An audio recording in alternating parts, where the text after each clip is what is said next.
और उसमें कुछ पूछना है? इससे मैंने क्या है कि 7 चक्रों के बारे में, और अगर जागरण हो रहा है तो क्या शरीर में परिवर्तन आएगा ना? परिवर्तन कैसे हमको वो महसूस होगा कि ये जागृत हो रहा है। अच्छा।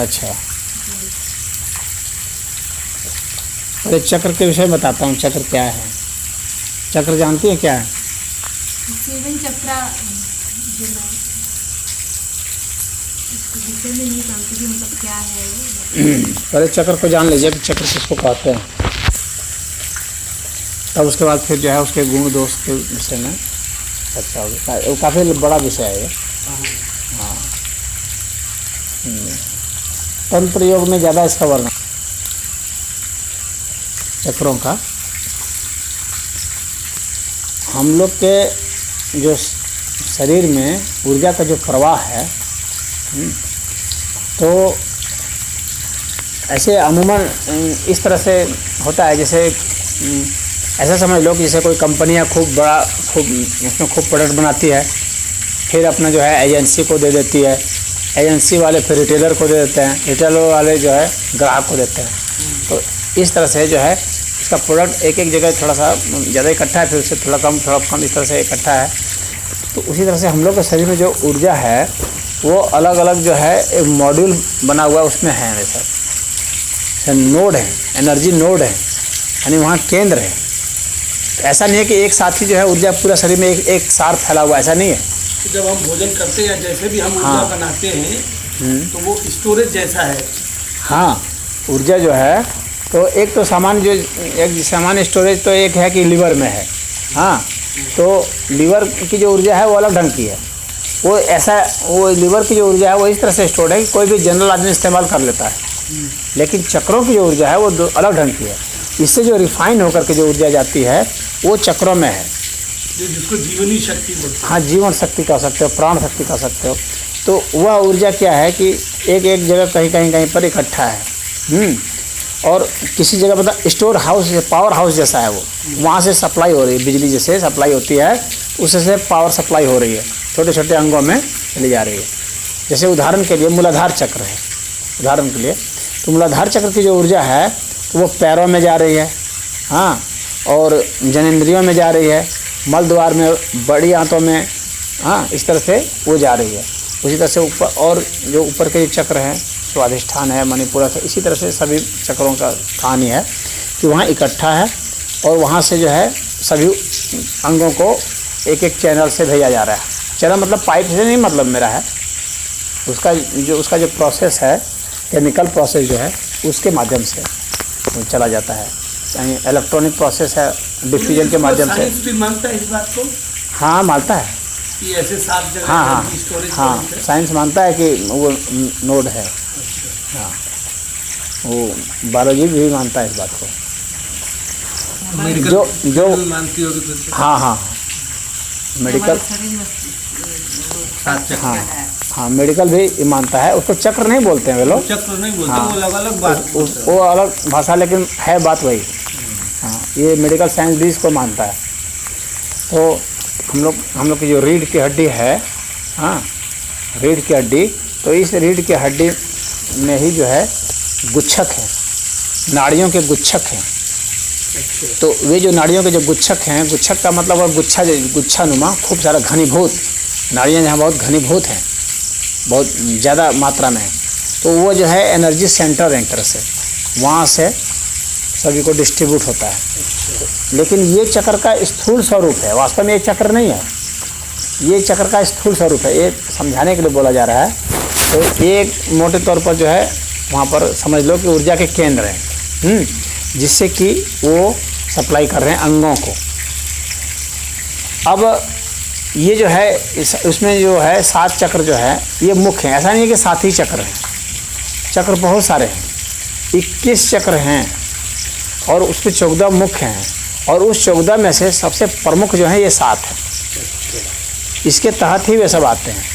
मतलब अन्य जो है, मतलब जैसे मान लो कि बहुत बड़ा स्टेशन है, न्यू दिल्ली रेलवे स्टेशन, फिर जो है गाज़ियाबाद आ गया, इस तरह से स्टेशन है, तो वहाँ से चलते हुए सब आते हैं। हाँ, तो दिल्ली बहुत बड़ा हो गया, गाज़ियाबाद थोड़ा छोटा हो गया, इस तरह से है।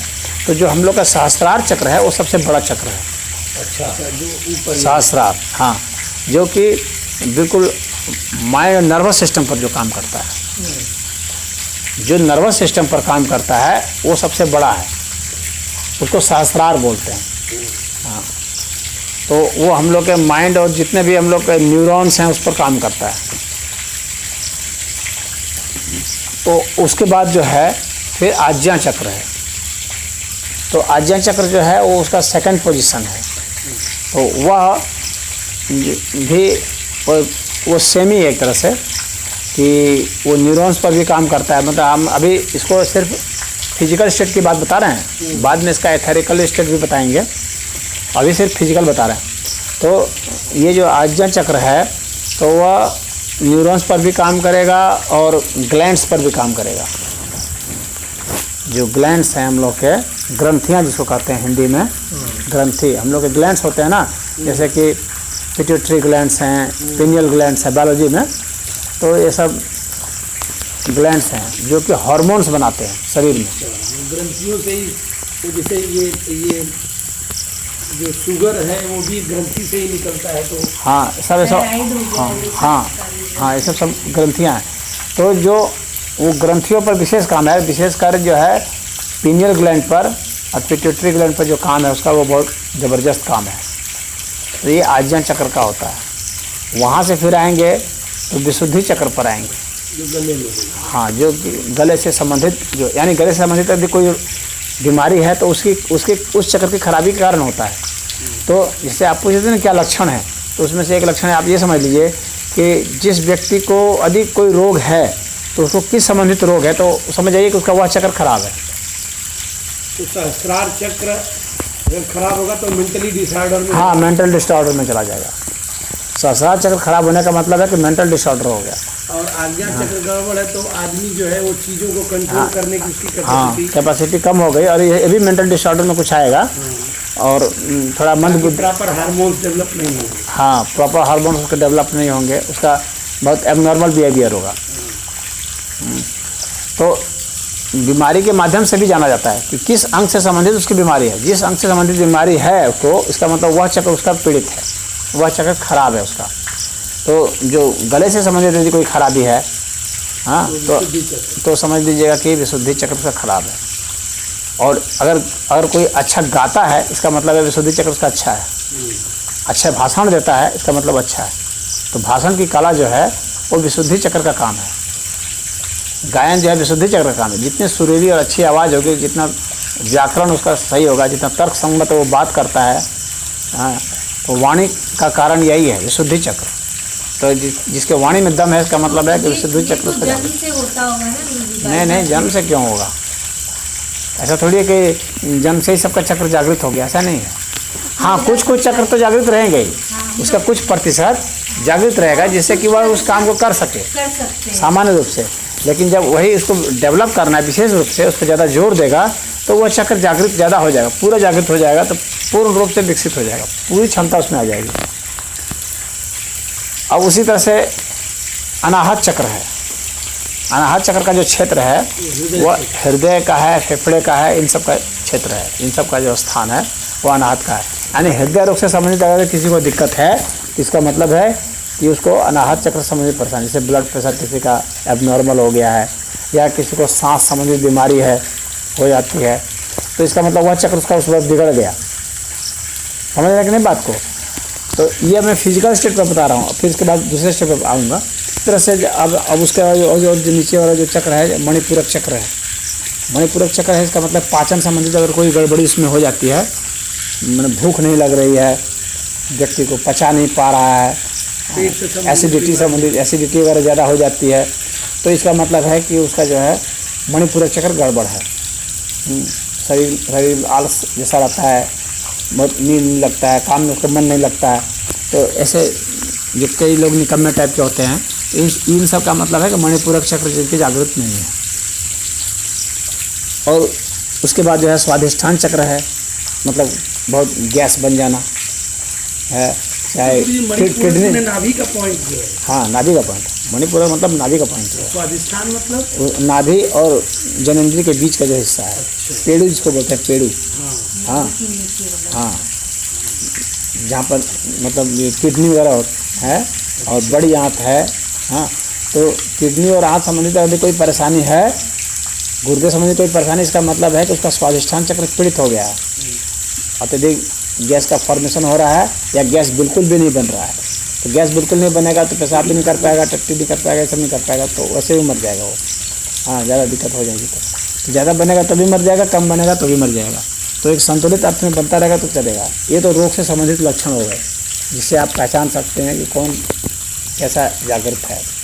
शास्त्रार्थ चक्र जिसका जागृत हो जाता है या आज्ञान चक्र जागृत होता है, वो दार्शनिक, कवि, बहुत बड़ा लेखक, हाँ, या बहुत स्टेट्समैन, बहुत बड़ा राजनेता, तो ये सब बनते हैं। या साधु संत, तो इस तरह से बनते हैं, इनका होता है। तो और यदि ये विशुद्धि चक्र हो गया तो गायक बनेंगे। हाँ, आज्ञा चक्र तो बन गया तो उसको आगे की दृष्टि भी आती है, वो आभास होता है, आने वाले समय का कुछ आभास हो जाता है, पूर्वाभास जिसको कहते हैं, वो पूर्वाभास हो जाता है। और सहस्रार जब जागृत हो जाएगा ना, तो हम चित्त की बात कर रहे हैं। सहस्रार अभी जागृत हो जाएगा तो हम किसी के चित्त में अपने को फोकस करके उसके चित्त का वो अब उसके चित्त में मिलान करके उसके चित्त के को भांप सकते हैं। पहले तो समझिए सातों चक्र क्या है, क्या क्या सबसे ऊपर सिर जो है हमारा मस्तिष्क जो काम करता है वो सहस्त्रार चक्र है। फिर ये जो यहाँ से हम जब आज्ञा देना, लीडरशिप क्वालिटी, वो आज्ञा चक्र है।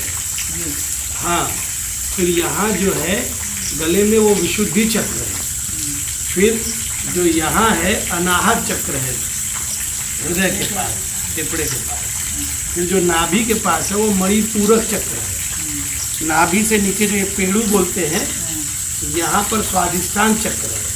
और जो एकदम मूल है, जहाँ पूंछ होती है, जहाँ पूंछ होती है हमारी रीढ़ की हड्डी का हड्डी के नीचे जो हिस्सा है, जहाँ से हमारा गुदाद्वार उसको बनता पहला है, माना गया है। वो मूलाधार, वो नीचे का बेस है, हम मूलाधार कहते हैं, मूल है, आधार। मूल है। अब जो है ये तो इस तरह से अंगों के हिसाब से बताया गया, लेकिन ये वास्तव में एक चक्र है नहीं जो अंगों के हिसाब से बता रहा हूँ। ये सिर्फ समझने के ये समझने के लिए है कि ये इनका अंगों पर जो प्रभाव है उस वजह से कहा जा रहा है कि ये यहाँ पर है, लेकिन ये है नहीं यहाँ, ये समझ लीजिए।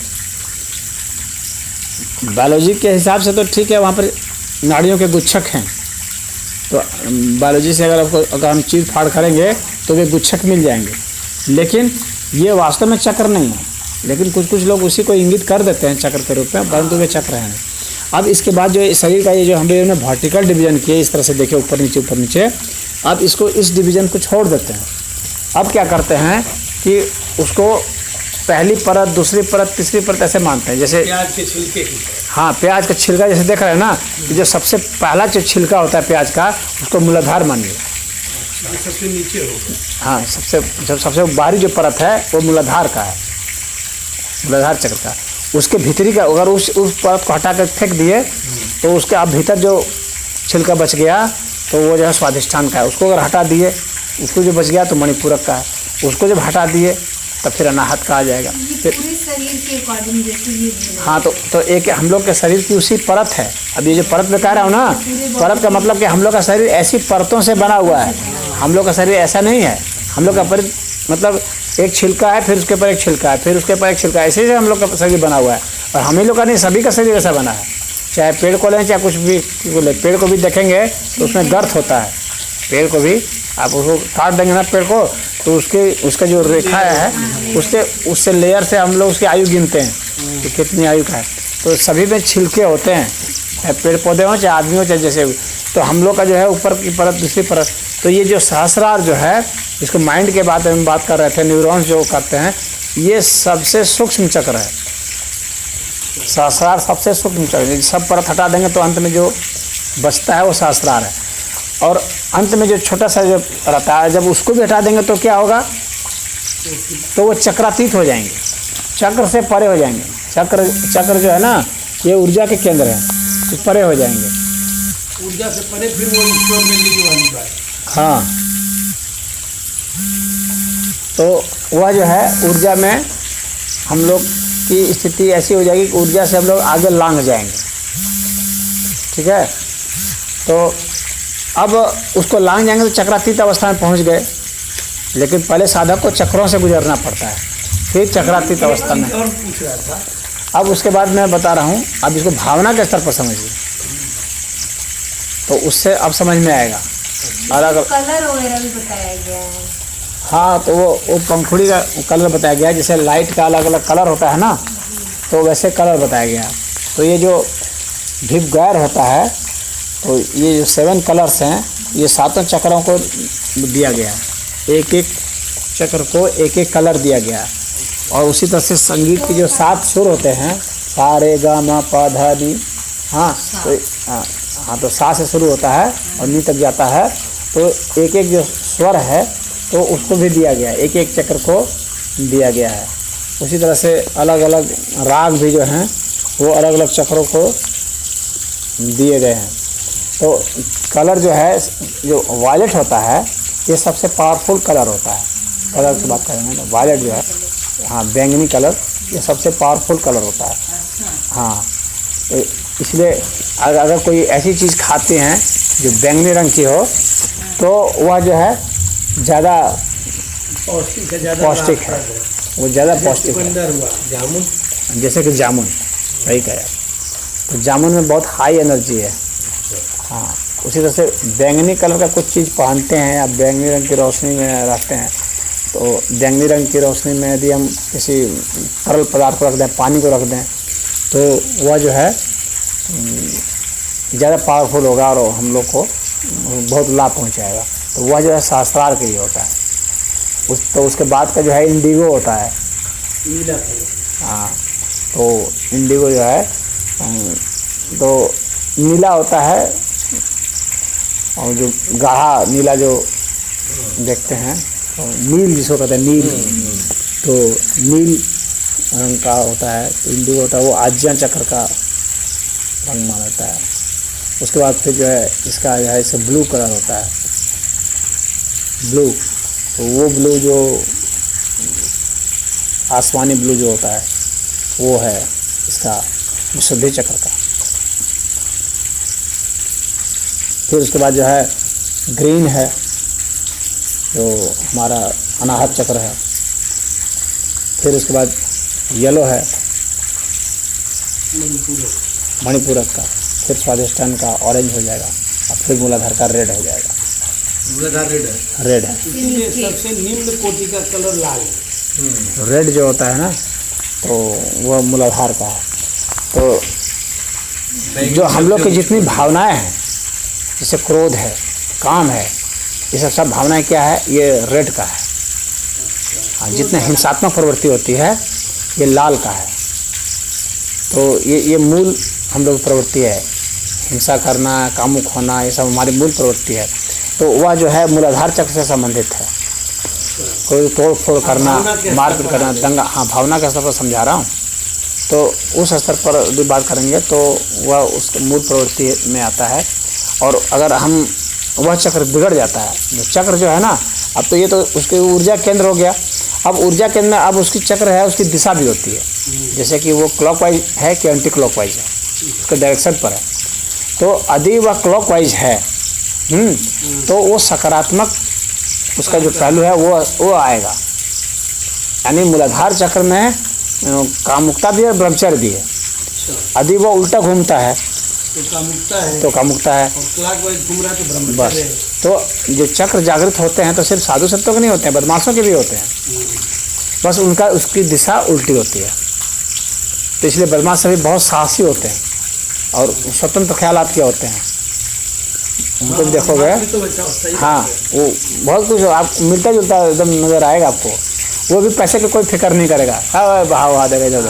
हाँ, तो वो अलग ही ढंग के होते हैं वे। तो उनमें भी यही होता है, बस उसकी दिशा उल्टी होती है बस। तो इसीलिए एक बदमाश का साधु संत बनना आसान होता है, क्योंकि उसमें एनर्जी का लेवल तो वही होता है, खाली उसको डायरेक्शन बदलना होता है। इसीलिए रत्नाकर डाकू वाल्मीकि बन गया आसानी से। हाँ, उसके लिए आसान है, तो उसको सिर्फ दिशा ही बदलनी होती है।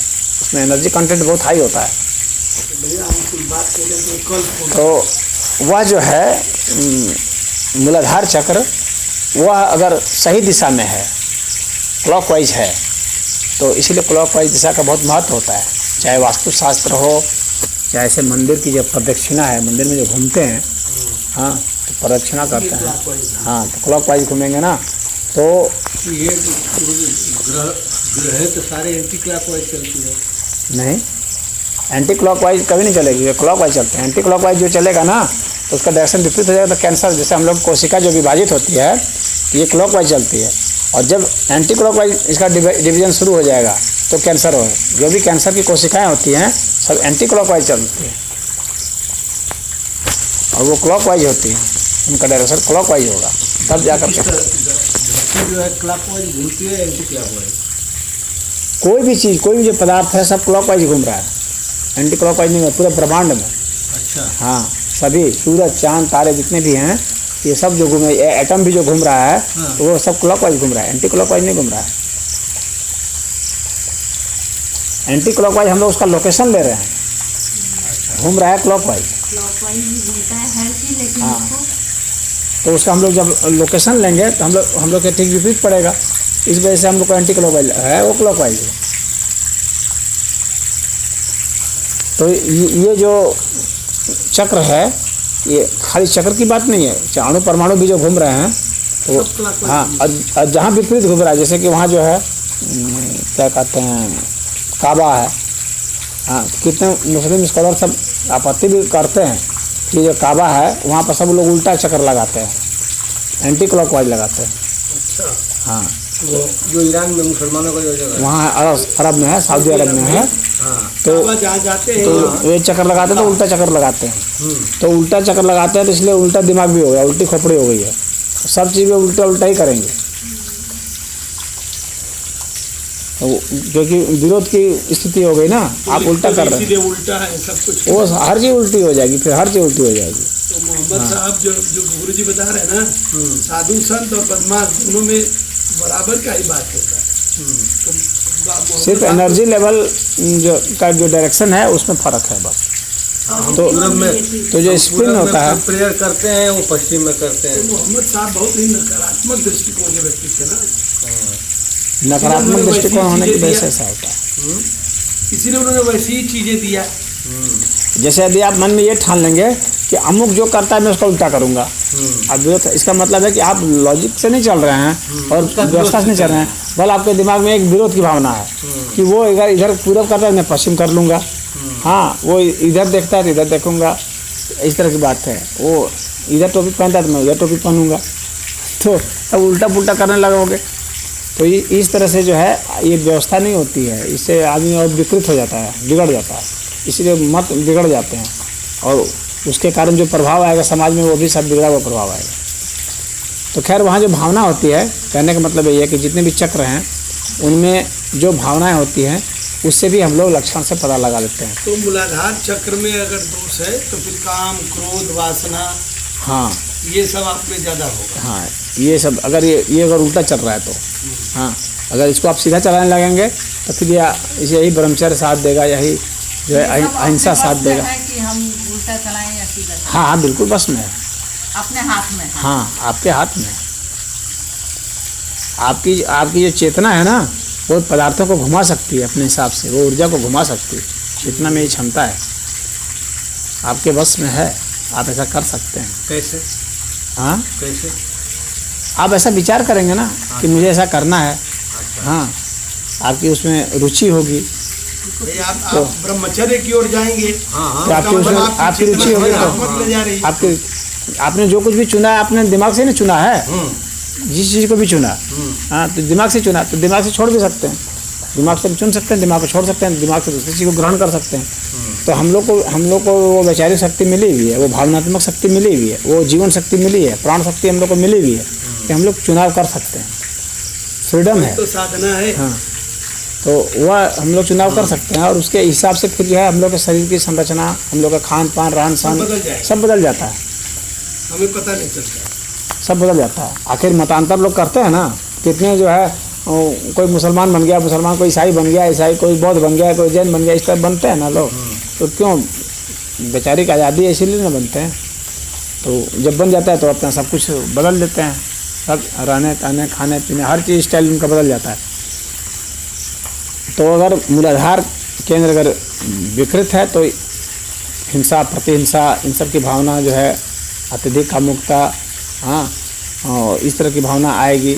और बीमारी में तो बता ही दिया किस किस दोष है, जैसे जो भी बीमारी फिर से बताइए, बीमारी क्या? बीमारी से मूलाधार चक्र अगर बिगड़ जाएगा तो जैसे बवासीर की समस्या हो जाएगी, हाँ, और गैस की समस्या हो जाएगी, नपुंसकता आ जाएगी, ये सब बहुत सारे ये सब जो दोष होते हैं उससे संबंधित हो जाएंगे मूलाधार चक्र बिगड़ जाने से। जो जेनेटिक अंगों से संबंधित समस्याएं हैं, हाँ, वो उससे हाँ, जेनेटल, हाँ, जेनेटिक, तो उससे हो जाएगा। या फिर जो मल द्वार संबंधित समस्या है वो हो जाएगा, या पैर संबंधित पैर भी उसी से गाइड होता है। पैर अगर किसी का डैमेज हो गया है, तो हाँ, तो मूलाधार चक्र गड़बड़ हो गया है। मतलब पैर से संबंधित कमर जो है ना, कमर से नीचे वाला हिस्सा, पैर अंगूठा, ये भी मूलाधार चक्र से गाइड होता है। तो इससे संबंधित जो समस्या है वो उसी से है। और भावनात्मक स्तर पर बता ही दिए, ठीक है। तो ब्रह्मचर्य भी इसी से है, खाली दिशा का बदल जाएगी तो ब्रह्मचर्य सजने लगेगा। ये अपने दिशा खुद बदलनी है, खुद ही बदल। हाँ, वो दिशा तो आप अपने चॉइस से बदलेंगे ना। आपकी जब उसमें रुचि नहीं रह जाएगी तो दिशा बदल जाएगी। शक्ति को आप ब्रह्मचर्य में बदल दीजिए, चाहे उसको अच्छा, ब्रह्मचर्य शक्ति काम शक्ति में बदलती है। ब्रह्मचर्य शक्ति ही काम शक्ति में बदलती है, जान लीजिए। शक्ति वास्तव में ब्रह्मचर्य के पास ही है, काम के पास शक्ति नहीं है। कहा तो जाता है अर्थ में कि काम शक्ति है, लेकिन काम शक्ति है नहीं, है ब्रह्मचर्य शक्ति। हाँ, ब्रह्मचर्य ही जब इकट्ठा होता है तो फिर उसको काम वासना में बदला जा सकता है, नहीं तो नहीं बदला जा सकता है। नहीं बदलेगा आदमी तो जैसे जो, यही कारण है कि जब बच्चा जन्मता है तो तुरंत कामुक नहीं हो सकता है। वो अभी उसमें वो शक्ति नहीं आई, तो वो जो ब्रह्मचर्य शक्ति, वो 14 वर्ष की जो ब्रह्मचर्य शक्ति है ना, वही उसमें काम शक्ति के रूप में प्रकट होती है। समझ रहे कि नहीं बात? हाँ, हर जीव में एक फेज आता है जब उसका शरीर पूरा मजबूत हो जाता है। हाँ, तो और वो ब्रह्मचर्य शक्ति उसको मजबूत करती है, तब जाके काम शक्ति उसमें उत्पन्न होती है। हाँ, वास्तव में काम की अपनी शक्ति नहीं है, शक्ति तो ब्रह्म की ही है, ब्रह्मचर्य की ही शक्ति है। और समझ रहे ब्रह्म की शक्ति है, ईश्वर की शक्ति है। हाँ, क्योंकि वो उत्पन्न कर रही है ना, वही ना पैदा कर रही है। तो उस शक्ति से ही फिर वो उत्पन्न शक्ति होती है, यानी ब्रह्मा की शक्ति बनती है। ब्रह्म जो ईश्वर है और ये ब्रह्मा जो प्रजापति है, ब्रह्म जो ईश्वर है और ये ब्रह्मा जो प्रजापति है। हाँ, तो ईश्वर जो है प्रजापति का रूप धारण करते हैं, जो महाविष्णु हैं तो वो जो है ब्रह्मा को उत्पन्न करते हैं। तो यानी वो ब्रह्मचर्य जो है वो काम शक्ति में उत्पन्न, तब जा कर के फिर ये होता है। तो इसीलिए हर व्यक्ति जो रेस्ट फेज में जाता है तभी जाके फिर कामुक हो सकता है, नहीं तो नहीं हो सकता। हाँ, और फिर वो अब फिर रोगी हो जाएगा, अत्यधिक वो करने की कोशिश करेगा तो शरीर के सारे अंगों से उसका रस खींच जाएगा और फिर बहुत बुरी मौत मरेगा। अब इसके बाद जो है विष्णु और महाविष्णु में क्या फर्क है? हाँ, बिल्कुल फर्क है। अच्छा, विष्णु जो है महाविष्णु से उत्पन्न है। विष्णु देव स्वरूप है और महाविष्णु जितना भी ये अनंत, हाँ, जो मूल है। अच्छा, विष्णु तब ऊर्जा के स्तर पर आ गए। अच्छा, हाँ, जो कि स्थिति को बनाए रखते हैं, स्थिति को, इसलिए कहा है ना पालनहार है, पालने वाले हैं। तो पालने वाली जो शक्ति है वो विष्णु है, यानी आप उसको वर्तमान स्थिति कह सकते हैं, पौष्टिक है जिसको बढ़ाने वाली जो स्थिति है। और ब्रह्मा जो है वो रचनात्मक शक्ति है, पैदा करने वाली। हाँ, और शिव जो है वो संहारक शक्ति है। शिव जो है संहारक शक्ति है। अच्छा, हाँ, तो अब ये महाविष्णु तो इन सबको उत्पन्न करने वाले हैं। तो खैर, अब स्वाधिष्ठान चक्र की बात कर रहे थे। तो स्वाधिष्ठान चक्र में क्या है कि व्यक्ति में करुणा का रस आएगा, थोड़ा थोड़ा शुरू होगा, और सहयोग का रस आता है बहुत ज़्यादा समाज में। या किसी भी प्राणी को सहयोग करने की जो भावना है, मैत्री की जो भावना है, वो स्वाधिष्ठान चक्र में शुरू हो जाती है। उसके मतलब मूल गुणों में से एक है। अब समझ गई। हाँ। अगर व्यक्ति में करुणा जागृत हो रही है, प्रेम जागृत हो रहा है, सहयोग मैत्री भावना जागृत हो रहा है, तो उसका स्वाधिष्ठान चक्र जागृत हो रहा है। जागृत हो रहा है। उसमें अगर उसमें जो है ये इच्छा शक्ति होती है कि कहीं ना कहीं किसी न किसी का सहयोग किया जाए, उसको बढ़ाया जाए इस तरह से, तो स्वाधिष्ठान चक्र उसका मतलब जागृत होता है। और उसके बाद फिर जो है ये मणिपूरक चक्र जब जागृत होगा तो उसमें ये सब आलस्य की भावना सब खत्म हो जाती है, क्योंकि भोजन अच्छा से पचता है ना उसका, तो आलस खत्म हो जाता है, तो पराक्रम की भावना उसमें जाग जाती है। तो मैं थोड़ा सा चुक रहा हूँ, बोली जैसे आलस है, मैं सोया हुआ हूँ, हाँ उठने का मन नहीं कर रहा है, हाँ तो मैं उसको आलस को हटा करके उठ करके और ओ, काम ओ। करूँ तो मेरा वो चक्र हाँ, मैं- हाँ। हम्म। तो वो चक्र सक्रिय हो गया। तो वही जो आप बोल रहे हैं कि हमारे हाथ में है। हाँ, वो आपके हाथ में है। उसको आप निष्क्रिय करते हैं, सक्रिय करते हैं, तो इधर घुमाते हैं कि इधर घुमाते हैं। आलस आ रहा उसी को और आलस की ओर ले जाइए। हाँ, तो धीरे और चाबी आपके हाथ में है, हम्म। आप उसको जिधर चाहिए उधर घुमाइए। आपके मतलब स्विच है, आप ऑफ कीजिए ऑन कीजिए, ये आपके हाथ में है। आप जिस तरफ उसको कर सकें। तो जो अगर मणिपूरक जाग जाएगा तो आप में जो है पराक्रम की भावना आ जाएगी। तो जितने ये कर्म योगी हैं जो कर्म करते हैं वो सब इसी में है। जो तंत्र योगी हैं वो सब मूलाधार वाले हैं। तंत्र साधना करते तंत्र हैं, साधना वो करने वाले मूलाधार सब मूलाधार वाले हैं। अच्छा, तंत्र साधना। तंत्र वाले क्या निचली कैटेगरी के आते हैं?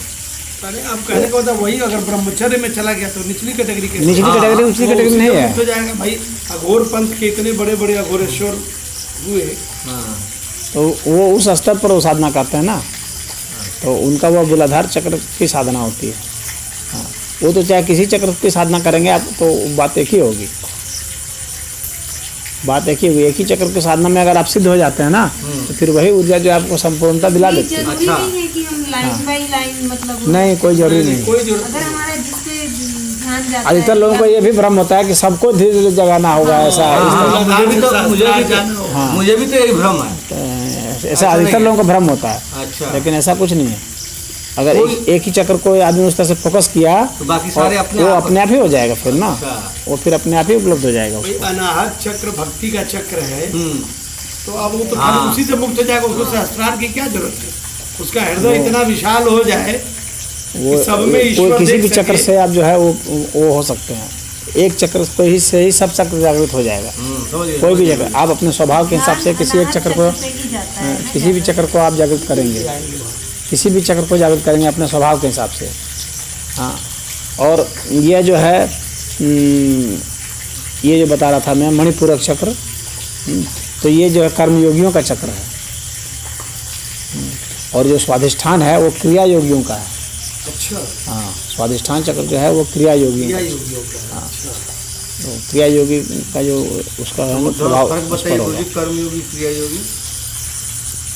क्रिया योग में, कर्म योग में तो आप कोई भी कर्म करते हैं ईश्वर को सौंपते हुए करते रहते हाँ, हैं। समर्पित कर दिया। हाँ, और क्रिया योग में क्या है कि आप तब करेंगे, स्वाध्याय करेंगे। हाँ, और इस ईश्वर के प्रति उसकी परिभाषा है, तब स्वाध्याय ईश्वर प्राणधानानि क्रिया योग, ये इसकी परिभाषा है कि तब स्वाध्याय और ईश्वर को समर्पित कर देना। हाँ, ये क्रिया योग है। तब का मतलब फिर हो गया कि अपने दुख उठा रहे हैं अपनी इच्छा से, दुख से मुक्त होने के लिए दुख उठा रहे हैं। कुछ भी करेंगे तो दुख उठाना पड़ेगा ना। तो ये तो शुद्ध रूप से साधना की प्रक्रिया हो गई। और कर्म योग जो है ना, वो तो एक प्रोडक्टिव वर्क भी होता रहेगा, परमात्मा को सौंपते भी रहेंगे। इसमें कोई प्रोडक्टिव मतलब इकोनॉमिकल कुछ नहीं होगा प्रोडक्शन। क्रिया योग जो है उसमें कोई आर्थिक आप उत्पादन नहीं कर पाएंगे, और कर्म योग में आप आर्थिक उत्पादन भी कर पाएंगे।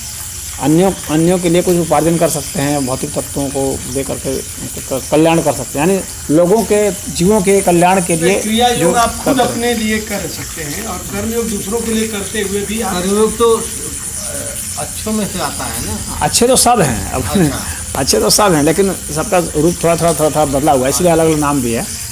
हाँ, इसमें ये नहीं है कि ये सर्वश्रेष्ठ है। सर्वश्रेष्ठ तो एक ही माना गया है, भक्ति योग। अच्छा, भक्ति हाँ। योग सर्वश्रेष्ठ। बाकी जो योग हैं वो बाकी सब तो एक ही स्तर के हैं। भक्ति योग ही श्रेष्ठ है।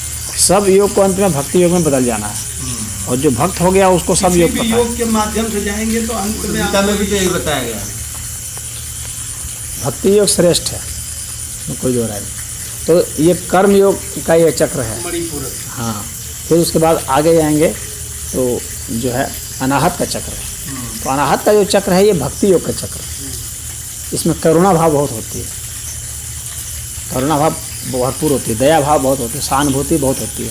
तो जिसमें बहुत करुणा दया है, बहुत भावुक व्यक्ति जो होता है, इसका मतलब उसमें भक्ति रस बहुत प्रवाहित है, उसका दिल बहुत बड़ा है। जो जिसका दिल बड़ा है वही भक्त हो सकता है, दूसरा नहीं हो सकता। हाँ, जो उसका दिल बड़ा होगा वो भक्त होगा। वही भक्त हो सकता है, अन्य नहीं होगा। यानी आपको दिल अपना बड़ा करना पड़ेगा, हृदय बड़ा करना पड़ेगा। जो किसी को भी क्षमा कर देता है, कितना भी बड़ा अपराध करेगा क्षमा करेगा, अरे ठीक है जाओ जाओ। हाँ, भक्त कैसे होगा? बोलो तो संत हुआ ना।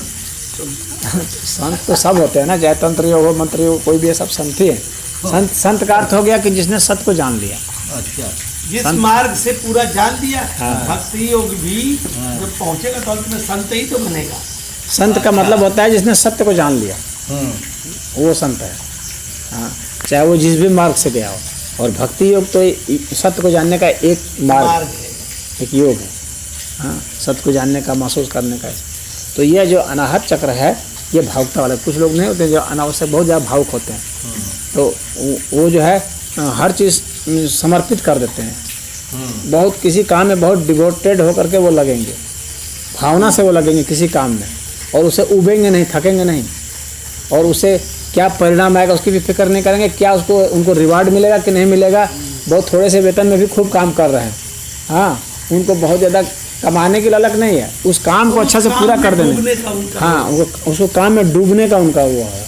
मतलब काम उनको रस देता है, काम उनको खुद इंजॉयमेंट देता है। काम को वे काम की तरह नहीं करते हैं, बोझ के रूप में नहीं करते हैं, बल्कि काम को वो जो है बिल्कुल भगवान का एक प्रसाद मान करके ही उसको वो करते हैं। तो वह जो है वो भक्ति योग के लोग होते हैं। हाँ, उन मस्तिष्क को वे हावी नहीं होने देते हैं, उनका हृदय हावी होता है मस्तिष्क के ऊपर। वो लॉजिकली बहुत ज़्यादा नहीं सोचते हैं। जैसे तुम मुझे समझाती हो ना, 500-200 फेंक दिए, लॉजिकल वो नहीं होते हैं उतने। हृदय उसको मानने को तैयार ही नहीं। भक्त जो है ना, भक्त जो है व्यक्ति को तर्कों से कभी नहीं परखता है। वो उसको हृदय से ही वो परख लेता है। उसको अच्छा लग गया, बस अच्छा लग गया। वो बता नहीं सकता क्यों अच्छा लग गया, बस अच्छा लगता है, बस लगता है। और जो ज्ञानी होते हैं ये सब क्या है, ये तर्क से परखते हैं क्यों अच्छा लगता है, उसके कारण जानना चाहते हैं। और भक्त जो है कारण नहीं जानता है, वो जानता है कि ये सब चीज़ें जो है वो कारण से परे की चीज़ें हैं, कारणातीत हैं। तो वो कारण से नहीं समझ। और जो लोग कारण की बात करते हैं, अगर उनसे पूछा जाए कि कारण किस कारण से है, तब अब वो उनके सामने, इसलिए भक्त जीत जाता है।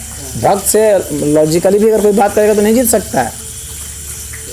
हाँ, क्योंकि भक्त जो है तर्क से आगे निकला हुआ रहता है। लेकिन सामान्य जो व्यवहार है उसमें कोई तर्क वो नहीं, बहुत ज़्यादा नहीं करता। वो उसका व्यवहार ही अलग ढंग का होता है, क्योंकि वो जानता है सब ईश्वरीय है, कारणातीत। वो शुरू से ही ऐसा जानता है। कहते हैं कि ज्ञान पूर्वक भक्ति, आप जो कहते हैं ज्ञान पूर्वक भक्ति, वो क्यों कहते हैं? हाँ, तो साधक के लिए होता है ना। जो साधक है, जो अंधविश्वासी नहीं होना चाहिए। भक्त का मतलब अंधविश्वासी नहीं है। जैसे कल ये इन्होंने एक, अब मैं बताऊंगा दोनों में अंतर, भक्ति और अंधविश्वास में अंतर बताऊंगा। जो भक्त होता है ना, वो मूर्ख नहीं होता है। हाँ, वो मूर्ख नहीं होता है, अंधविश्वासी मूर्ख होता है। हाँ, ये बात समझ लेना। अंधविश्वासी जो होता है वो मूर्ख होता है, वो कार्य और कारण के संबंध को नहीं जानता है। भक्त जानता है कार्य और कारण के संबंध को, लेकिन कारण को महत्व नहीं देता है। अच्छा, ये इस बात जान रहा है कि हमको इसको पैसा दे देंगे तो डूब जाए, लेकिन फिर भी देगा। हाँ, देगा। जैसे आदमी अपने बच्चे को, वो जानता है कि पैसा को बर्बाद कर देगा, हाँ, फिर भी मोह में देता है ना। तो वो मोह में देता है। वो क्यों देता है? क्योंकि वो उसे प्रेम करता है अपने बच्चे से। हाँ, वो जानता है कि डुबा देगा, चलो डुबा लेने दो, अब पैसा भी किसी का है, डुबाएगा तो डुबाएगा। तो इस तरह सोचता है। उसी तरह से भक्त सोचता है। वो सब कार्य सब जानता है कि ये गड़बड़ है, उसके बावजूद भी वो ऐसा करता है। क्यों? क्योंकि वो उसको ईश्वरीय ही मानता है। हाँ, उसे उस कारण के कारण पर वो जाता है। तो यह इस तरह की जिसमें भावना दृष्टि होती है ना, वही भक्ति में जा पाता है। और जो बहुत लॉजिकली सोचेगा, पॉइंट टू पॉइंट सोचेगा, फिर उसके लिए ज्ञान योग होता है। हाँ, तो ज्ञान योग, ये अनाहत चक्र भक्ति योग हो गया, फिर अब विशुद्धि चक्र पहले हो जाए। अब ये जो विशुद्धि चक्र है, ये मंत्र योग का होता है। अच्छा, जो लोग मंत्र सिद्धि करते मंत्र हैं, योग की साधना जो जप करते हैं। हाँ, जो जप करते हैं मंत्र योग के जरिए होता है। जो ये गायन वायन जो है ना, ये मंत्र, इससे सामवेद सारा जो है उसी पर है, गंधर्व वेद इसी पर है। तो आप मंत्र की शक्ति से कैसे ईश्वर तक चले जाते हैं, नाम जप से कैसे चले जाते हैं। हाँ, नाम जप हुआ, मंत्र हुआ, कोई भी मंत्र को सिद्ध करते हैं। ये सब ये विशुद्धि चक्र जो है ये मंत्र का क्षेत्र है। इसके बाद जो है आज्ञा चक्र का है, तो ये जो है ये काफ़ी लॉजिकल है। आज्ञा चक्र जो है ना वो जो आदमी जितना लॉजिकल बहुत लॉजिकल जो सोचते हैं और साथ में एक अंतर्दृष्टि रखते हैं। लॉजिकल सोचते हैं प्लस अंतर्दृष्टि जो रखते हैं। क्योंकि लॉजिक तो यानी- तरकीब भी करते हैं। हाँ, यानी जो जिसमें ज्ञान भी है और इंट्यूशन भी है, नॉलेज और इंट्यूशन जिसमें दोनों एक साथ है, तो वैसे लोग जो हैं जो कि पूर्वाभ्यास करते हैं, आँख लेते हैं, भांप लेते हैं। हाँ, हालांकि उनके भांपने का भी कारण लॉजिक ही होता है। हाँ, इतना ज़्यादा वो लॉजिकल होते हैं सूक्ष्म रूप से कि वो भांप जाते हैं मामले को। तो वैसे लोगों के लिए आज्ञा चक्र होता है। और इसके बाद जो है अंत में सहस्त्रार चक्र बचता है, जो कि ध्यान योग का क्षेत्र है। जितने ध्यान योगी हैं वो सहस्त्रार, शास्त्र जितने ध्यान योगी हैं वो सहस्त्रार, जो हिमालय में जो आप बता रहे थे, जो ये वो जितने ध्यान योगी जैसे बुद्ध जो भी हुए, ये सब जो है ये सहस्त्रार चक्र के हैं, जो उसमें ध्यान में करते करते करते खो जाएंगे। तो ये सहस्त्रार चक्र जो है वो ध्यान योग का क्षेत्र है। अष्टावक्र जी, इसका मतलब कि वो ज्ञान मार्गी थे। अष्टावक्र जी हाँ मतलब उन्होंने ज्ञान मार्ग से जो है, हाँ, अष्टावक्र जी ज्ञान मार्ग थे। तो जो आज्ञा चक्र है ये ज्ञान मार्ग का चक्र है, और वो ध्यान मार्ग का चक्र है सहस्त्रार जो है। अब इनमें से कोई भी एक जो चुन लिया जाएगा तो व्यक्ति आखिर वहीं पर अब हो। व्यक्ति अपनी प्रवृत्ति के हिसाब से चुनना चाहिए। वो चुनना चाहिए कि वो चुनता ही है, वो वो अपनी उसी में प्रवृत्ति के वो अनुरूप चुनता ही है। वो दूसरा अन्यथा वो उसको चुन वही करके conviction कभी मिलता है। कभी कभी कोई भटक जाता है थोड़ी देर के लिए, लेकिन उसका दिल उसमें नहीं मानता है। फिर वो घूम के आ जाए। हाँ, उसका दिल नहीं मानता है उसको, इसलिए जो तमाम तरह से लोग साधना करते हैं अंततः जो है उनको अपने मार्ग पर आ जाते हैं। वो अपने में आ जाते हैं। उधर उधर घूमेगा, कुछ दिन देखेगा, आजमाएगा, लेकिन अंततः जो है वो उसी में उसको सुकून उसी में मिलेगा। जिसमें आपको सुकून मिलने लगे समझिए कि आपका स्वभाव यही है।